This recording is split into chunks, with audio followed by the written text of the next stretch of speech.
जर्रे से उठा तूफान किले की नींव को भी उखाड़ फेंकता है और कुछ इसी तरह के तूफान का आगाज हुआ था 1857 में, जब देश भर में अंग्रेजी हुकूमत के खिलाफ पहली बार बिगुल बजा था। देश के हर एक कोने से आंदोलन की जंग छिड़ गई थी, तो भला मध्य प्रदेश इससे कैसे पीछे रहता। मध्य प्रदेश के निमाड़ से एक ऐसे शेर की दहाड़ सुनाई दी जिससे अंग्रेजी हुकूमत भी कपकपा उठी थी। नमस्कार, मैं शालिनी हार्डिया आज आपको एक ऐसे शूरवीर की कहानी सुनाने जा रही हूँ जिसे काले पानी की सजा भी झुका न सकी। देखिए मेरे साथ निमाड़ के योद्धा भीमा नायक की अनदेखी अनसुनी कहानी। मध्य प्रदेश के निमाड़ का आदिवासी योद्धा महान भीमा नायक। कहा जाता है कि आजादी की जंग में भीमा नायक ने अकेले अपने दम पर अंग्रेजी शासन की नाक में दम कर दिया था। भीमा नायक के जन्म का कोई ठोस प्रमाण नहीं मिलता, लेकिन बताया जाता है कि उनका जन्म बड़वानी जिले के पंचमोहाली गांव में हुआ था। इतिहासकार बताते हैं कि उनका जन्म 1815 के आसपास हुआ था। भीमा नायक की माता का नाम सुरसी और पिता का नाम रामा बताया जाता है। भीमा नायक की मां को तीर कमान चलाने में महारत हासिल थी, साथ ही तलवार, भाले, बर्छियों के निर्माण में उन्हें दक्षता हासिल थी। 10 साल की उम्र में ही भीमा ने अपने माता पिता से तीर कमान चलाने की कला सीखी। भीमा नायक के पूर्वजों ने ही सतपुड़ा की पहाड़ियों को अपनी शरण स्थली बनाया था।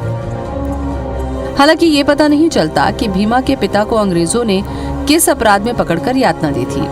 इतिहासकार बताते हैं कि भीमा के पिता को अंग्रेजों ने लूटपाट के आरोप में बंदी बनाया और बंदूक के कुंदों से उनकी बेरहमी से पीट कर हत्या कर दी थी। भीमा नायक ने जवानी की दहलीज पर कदम ही रखा था कि अपने पिता की दर्दनाक मृत्यु से उनके दिल को गहरा आघात लगा। पिता की मृत्यु ने अंग्रेजों के खिलाफ उनके दिल में नफरत को और हवा दे दी।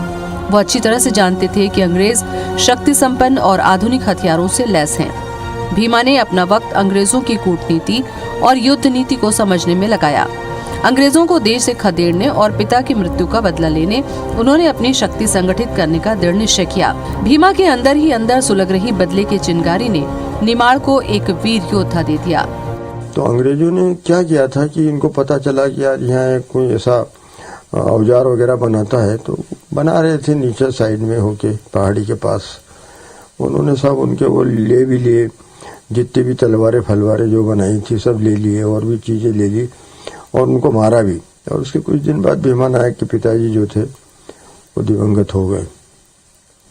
इस बात को लेकर उनके दिमाग के अंदर बहुत जटिलताएं थी और वो हादसे में थे कि मेरे पिताजी को मार डाला अंग्रेजों ने। तो उसके बाद उन्होंने कहा कि यार क्यों ना मैं भी जो है देश प्रेम के लिए, देश के लिए कुछ करूं। बड़े हो गए थे, उनको ऐसा आइडिया था कि मैं भी कुछ करता हूं। पश्चिम निमाड़ में फैला बड़वानी राज्य अपने स्थापना काल से ही भारत की स्वाधीनता तक एक स्वतंत्र रियासत के रूप में कायम रहा। यहाँ के राणा राजपूत शासकों ने कभी किसी की अधीनता नहीं स्वीकारी।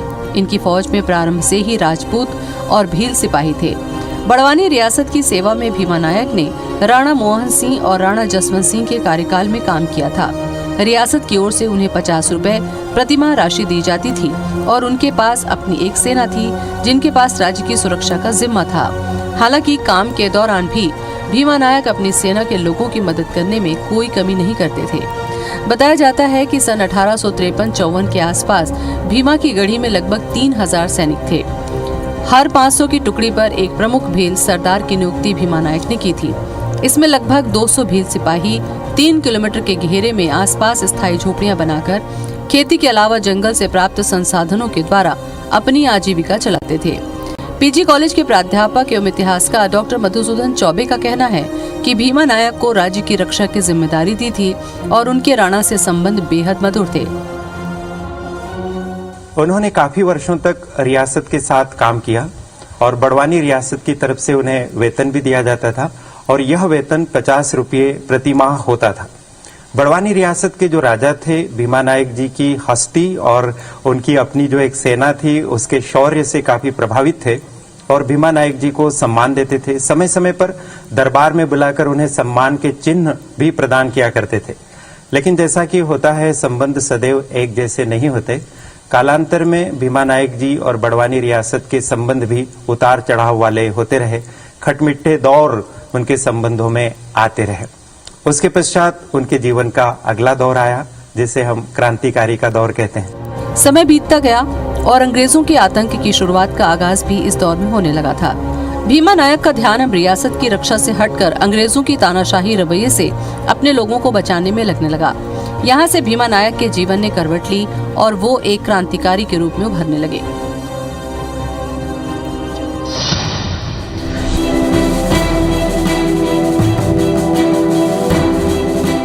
भीमा नायक और अंग्रेजों के बीच 4 बार प्रमुख युद्ध हुआ।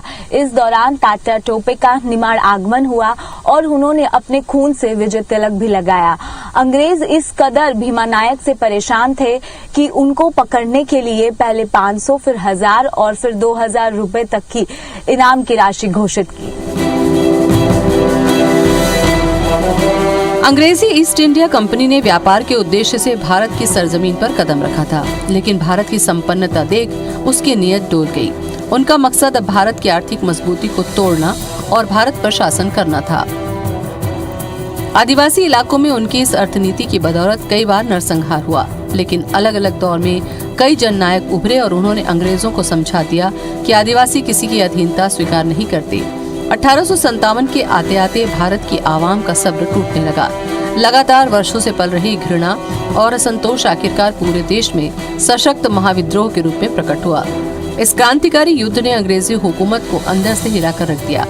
मध्य प्रदेश के निमाड़ से भीमा नायक 1857 में अंग्रेजों के विरुद्ध लड़ने वाले स्वतंत्रता सेनानी बन गए थे। उन्होंने 1857 से 1867 तक 10 वर्ष अंग्रेजों से संघर्ष किया।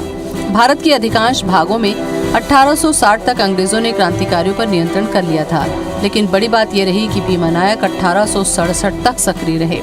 बताया जाता है कि अंग्रेजों ने भीमा नायक की मां सुरसी को कठोर दंड दिया था।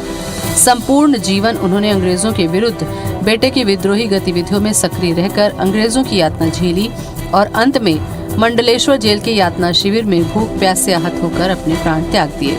भीमा नायक ने अपने कार्यकाल में 4 प्रमुख युद्ध लड़े। उनमें 24 अगस्त 1857 को पंचसावल की लड़ाई, 11 अप्रैल 1858 को अम्बापानी की लड़ाई, 4 फरवरी 1959 की धाबा बावड़ी की लड़ाई, 9 फरवरी 1859 की पंच बावली की लड़ाई का उल्लेख मिलता है। इसमें अम्बापानी की लड़ाई सर्वाधिक सघन बताई जाती है।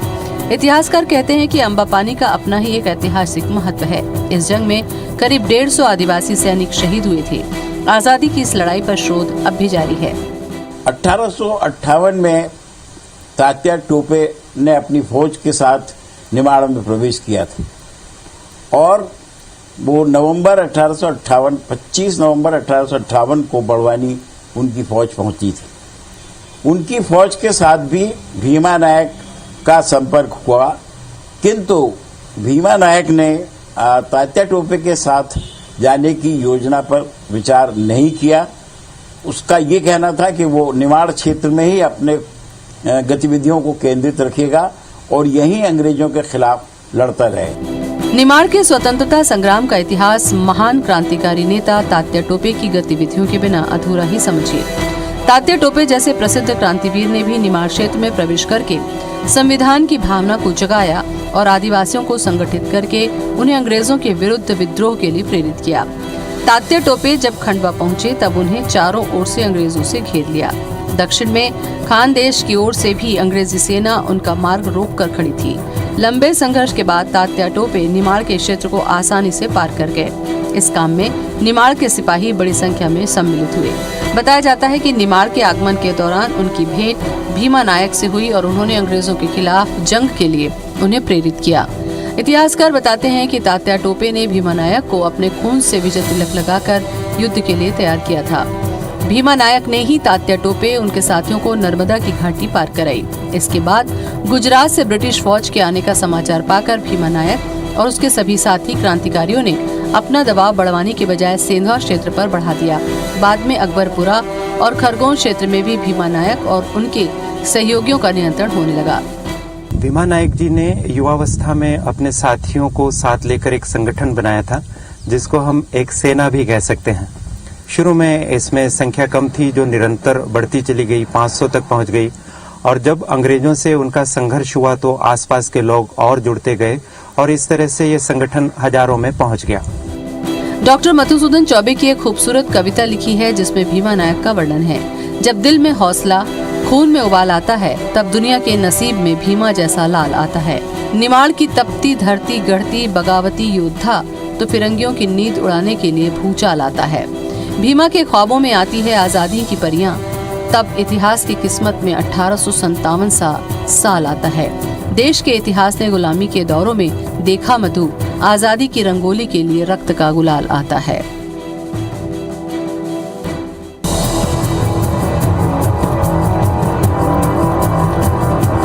भीमा नायक 1857 की क्रांति के दौरान एक योद्धा के रूप में पहचान में आए।